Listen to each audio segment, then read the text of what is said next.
Namahagi ng espesyal na pasaporte ang National Museum of the Philippines sa Zamboanga para higit na maisulong ang national cultural heritage ng bansa. Yan ang ulat ni Justin Bulanon ng Radyo Pilipinas.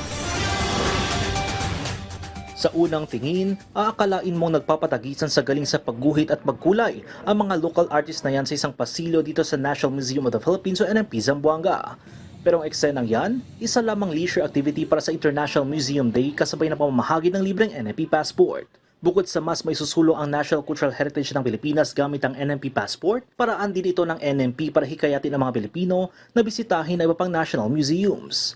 Kasama sa layunin nito is mas hikayatin sila na matutunan ng tungkol sa heritage natin, ang cultural significance ng mga collections na nasa museum. Siyempre, para ma-familiarize tayo sa mga national cultural treasures natin, at the same time, magkaroon tayo ng motivations na umikot pa.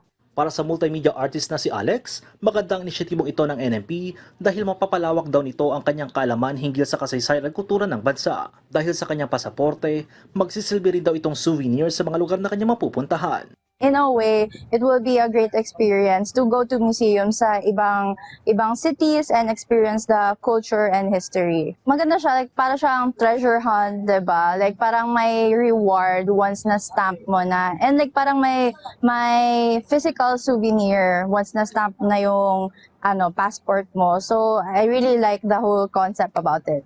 Samantala, hinihikayat ng NMP Zamboanga ang publiko na makisa sa pagdiriwang ng National Heritage Month sa susunod na linggo. Isa nga sa mga nakalinyang aktibidad dito ay ang Basic Pamansak Lecture Demo Workshop na layong isulang intangible cultural heritage ng Pilipinas. Mula rito sa Zamboanga, para sa Integrated State Media, Justin Bulanon ng Radyo Pilipinas, Radyo Publiko.